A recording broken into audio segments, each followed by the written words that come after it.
ہمارے channel KZN دارالفتہ کے سبھی دیکھنے والوں کو السلام علیکم ورحمۃ اللہ وبرکاتہ۔ امید ہے آپ سب خیریت سے ہوں گے۔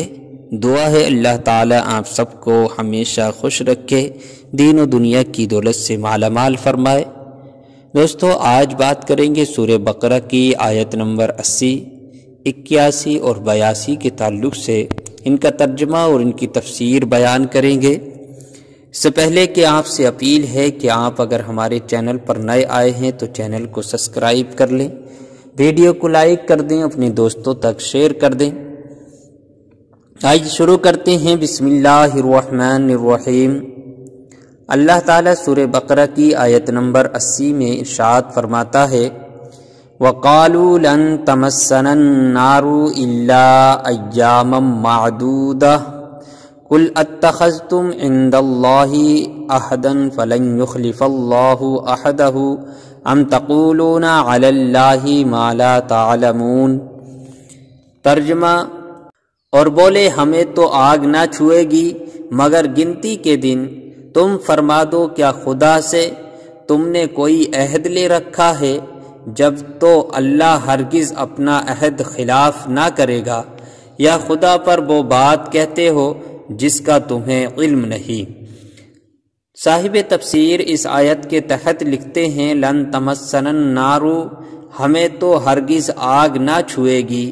حضرت عبداللہ بن عباس رضی اللہ تعالی عنہما سے مروی ہے کہ یہودی کہتے تھے کہ وہ دوزخ میں ہرگز داخل نہ ہوں گے مگر صرف اتنی مدت کے لیے جتنے عرصے ان کے آباء و اجداد نے بچھڑے کو پوجا تھا، اس کے بعد وہ عذاب سے چھوٹ جائیں گے، اور وہ مدت 40 دن ہیں۔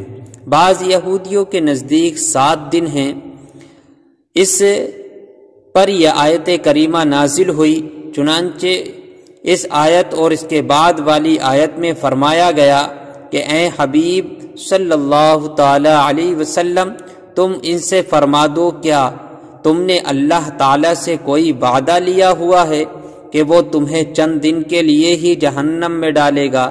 اگر ایسا کوئی عہد ہے پھر تو اللہ تعالی ہرگز وعدہ خلافی نہیں کرے گا، لیکن ایسا کچھ ہے نہیں، بلکہ حقیقت یہ ہے کہ تم اللہ تعالی پر جھوٹ باندھ رہے ہو، اور اللہ تعالی تم سے ایسا وعدہ کیوں کرے گا کہ تم جہنم میں زیادہ عرصے کے لیے نہیں رہو گے؟ حالانکہ اللہ تعالیٰ کا قانون یہ ہے کہ جس نے گناہ کا ارتکاب کیا اور اس کے گناہ نے اسے ہر طرح سے گھیر لیا، یعنی وہ کفر میں جا پڑا، تو وہ جہنم میں جائے گا اور ہمیشہ ہمیشہ وہاں رہے گا۔ اللہ تعالیٰ سورہ بقرہ کی آیت نمبر 81 اور 82 میں ارشاد فرماتا ہے، وَلَا مَنْ كَسَبَ سَيِّئَةً وَأَحَاطَتْ بِهِ خَطِيئَتُهُ فَأُولَئِكَ أَصْحَابُ النَّارِ هُمْ فِيهَا خَالِدُونَ وَالَّذِينَ آمَنُوا وَعَمِلُوا الصَّالِحَاتِ أُولَئِكَ أَصْحَابُ الْجَنَّةِ هُمْ فِيهَا خَالِدُونَ۔ ترجمہ، ہاں کیوں نہیں، جو گناہ کمائے اور اس کی خطا اسے گھیر لے وہ دوزخ والوں میں ہیں، انہیں ہمیشہ اس میں رہنا ہے، اور جو ایمان لائے اور اچھے کام کیے وہ جنت والے ہیں، انہیں ہمیشہ اس میں رہنا ہے۔